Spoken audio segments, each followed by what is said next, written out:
Hamsters of the world rejoice. Shanling is here for you again. Look at that. Ladies and gentlemen, the smallest ear tips I've ever seen. Now, just to put that into context, here is my regular go-to sort of ear tip size. There's a little bit of a difference there. Oh boy. But like I said, your hamsters or your pet rat, gonna love that stuff.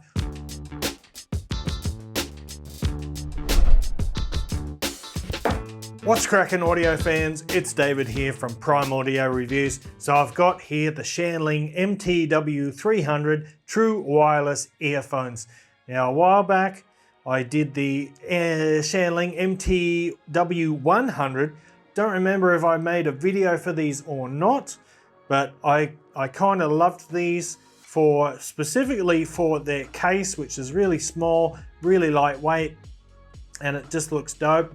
And because the earpieces are so small and so comfortable, well,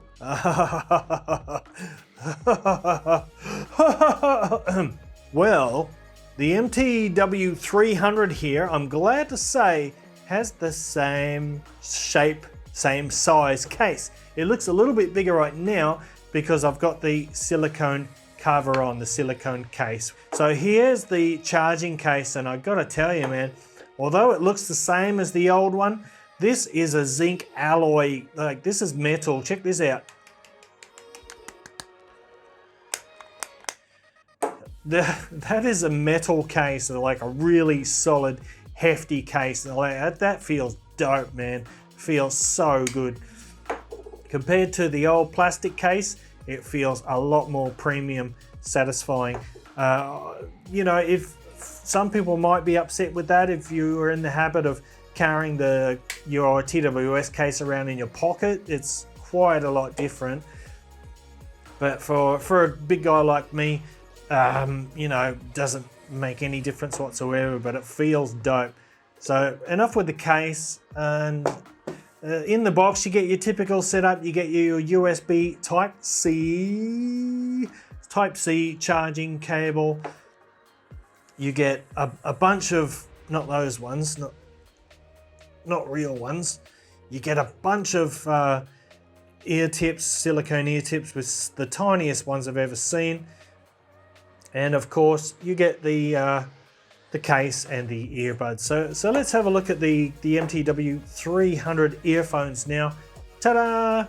And I got to tell you, man, these are a really nice looking earphone. So let's come in for a closer look. Okay, there they are. Let's take them out of the case now and just have a look at those. They are so dope. You know, they look very similar to a wired earphone. A small wired earphone, that is. Wait, what can I show you? Just to put that in context, here's the new blonde Prometheus IM, and there's the MTW100. So you can see it's a little bit smaller than the Prometheus, and this is kind of an average size in-ear monitor or earphone. So you get an idea that these are pretty small, but when they go in your ear, they just slip right in there. They just disappear in your ear. They're so comfortable. And although these don't have active noise cancellation, I'll talk about the features later, but although they don't have ANC, they fit in my ears so well that I really don't miss ANC. The passive noise isolation is just excellent. The build is great. The fit is excellent. The comfort is just out of this world. Probably still to this day my favorite TWS shells. Now let's get on to some of the features of the MTW300. In terms of weight, they are 4.8 grams each, so they weigh next to nothing.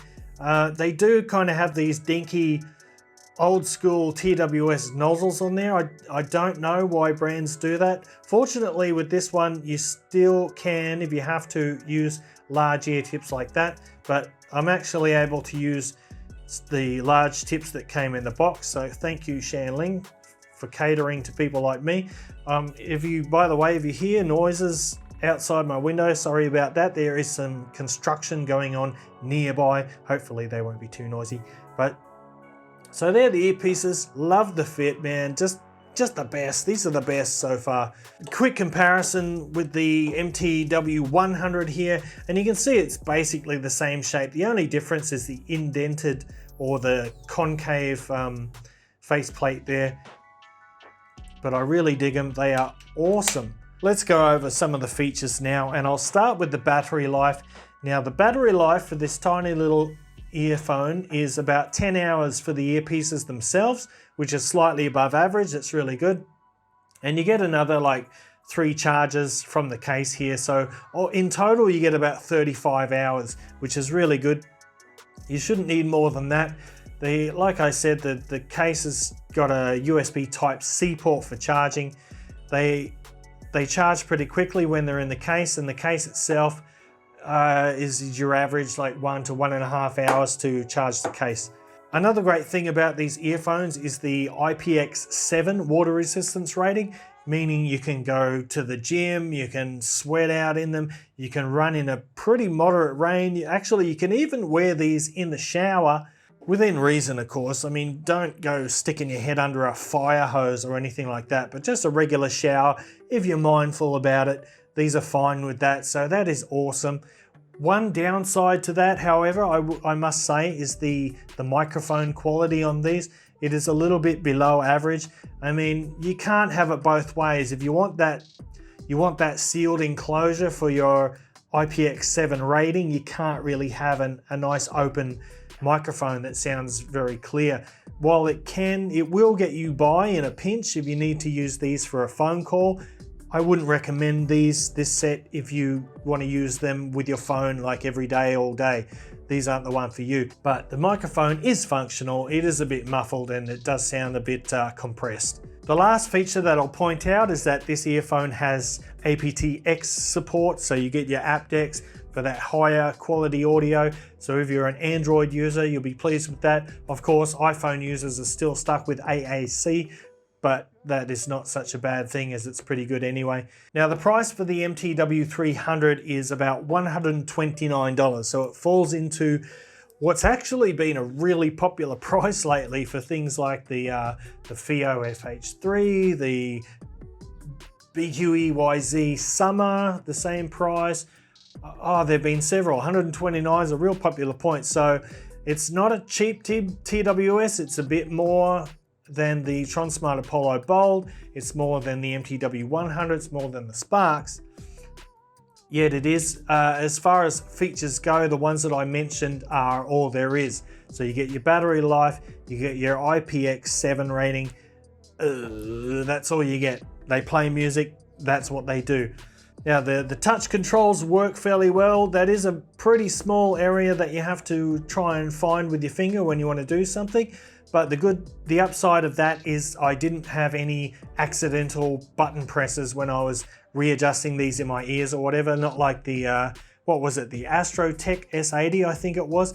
Every time I touched them, I was fast forwarding or pausing or doing stuff. That never happens with these. So the touch controls are pretty solid, although quite small. So they don't really do a whole lot else apart from playing music. So with that said, how do they actually sound? And I gotta say, they sound pretty darn good. They are a definite step up from the older model. They have much better clarity. They have a more open sound, a slightly bigger sound stage. And by the way, I'm talking in the context of this is the dynamic driver version of the MTW300. There were 2 versions, single dynamic and single BA. I never got to try the single BA, but single dynamic. So this one is also a dynamic driver. It's a carbon nanotube diaphragm, but it just sounds much clearer, much more open, a bit lighter than the MTW300. So it's a definite step up in regards in comparison to that. I would say the MTW300 has a light V-shaped signature, so you get your accented bass, you get your slightly accented treble, and the mid-range is just a little bit recessed in between those or in comparison to those. So let's break down the sound a bit more, and we'll start as always with the bass. Now the bass on these is pretty punchy. It's a pretty quick bass. It's got nice control. The emphasis is slightly more on the mid bass with you get a little bit of a sub bass roll off. So if you're looking for those massive bass drops, you know, it does pretty well actually. It does pretty well, but if you're specifically someone looking for big sub bass,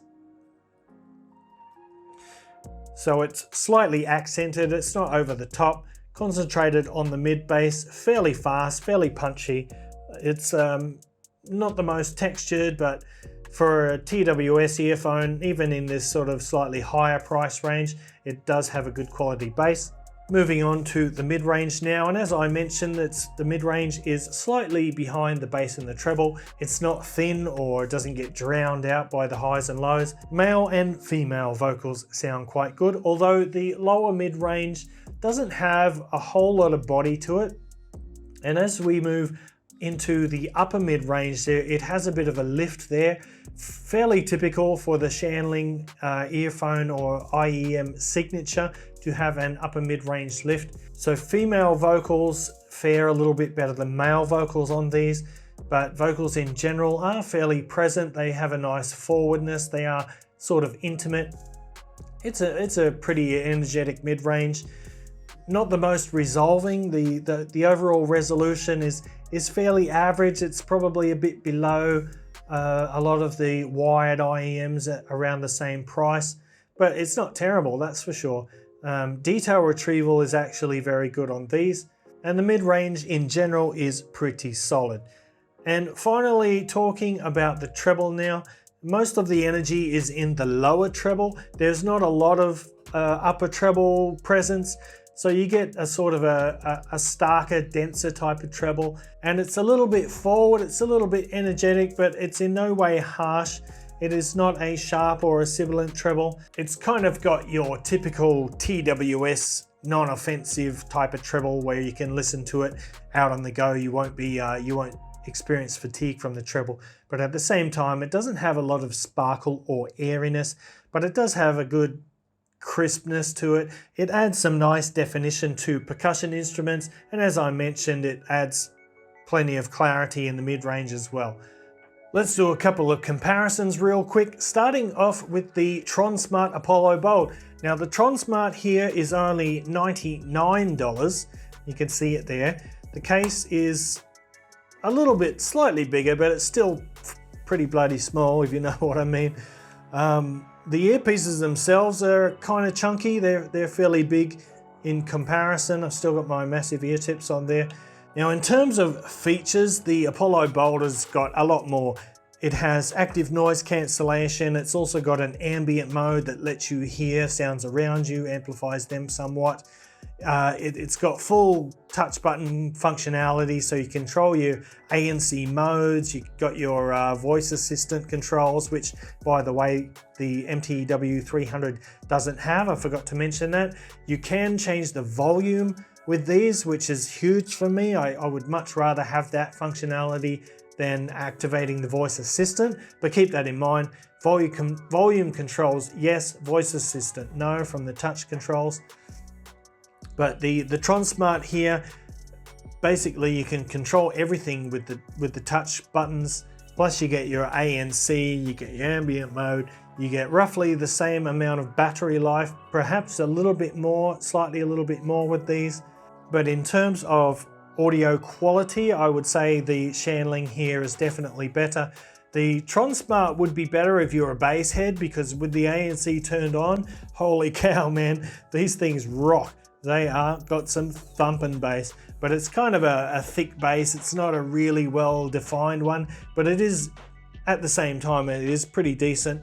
The overall sound is pretty decent too, but when you turn the ANC off, that bass drops down a lot. The sound becomes much clearer, and with the ANC on the Apollo Bold off, they sound a lot, actually not too far from the MTW300, although the Shanling here does have more treble energy. It is a bit brighter and more lively up top. And now onto the Moondrop Sparks, and you can see the case is significantly bigger, although I do have the extra cover on, so let me take that off if I can.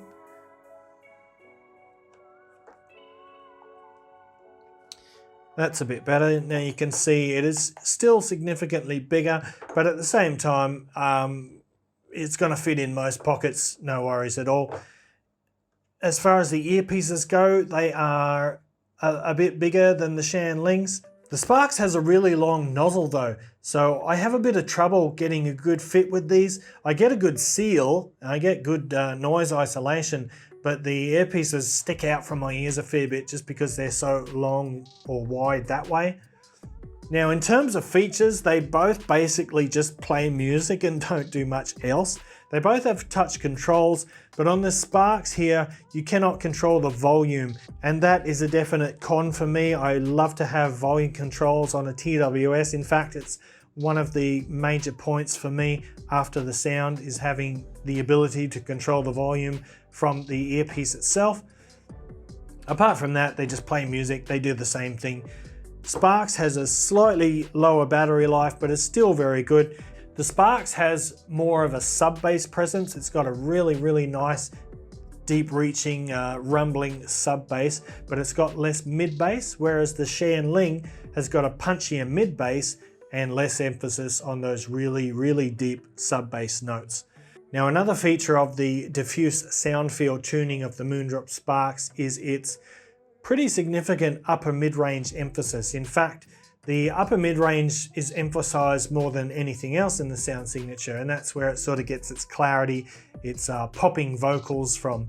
But at the same time, it means it doesn't have a whole lot of treble. The treble falls off fairly quickly after that upper mid-range peak. So the Sparks here is all about that upper mid-range area, the vocals and instruments, whereas the Shanling here is more of a traditional V shape, which puts a bit more emphasis on the mid-bass and the lower treble. So while they both sound really good, which one is better for you will depend on your own personal preference. And with all that said, that about wraps it up for the Shanling MTW300. So to summarize, good battery life, magnificent fit and comfort, great passive noise isolation, nice lively energetic sound, punchy bass, nice energetic but smooth treble, the most amazing feeling metal zinc alloy carrying case, really nice. And overall, yes, I would recommend it. Although at $129, I would like to see perhaps some extra features, at least more touch button functionality, perhaps for the voice assistant, but preferably ANC could be there as well. Even so, I still recommend the Shanling MTW300. I think it is a great earphone, particularly for me and the way it fits and feels in my ears and the good battery life. So it will definitely be getting plenty of use from me.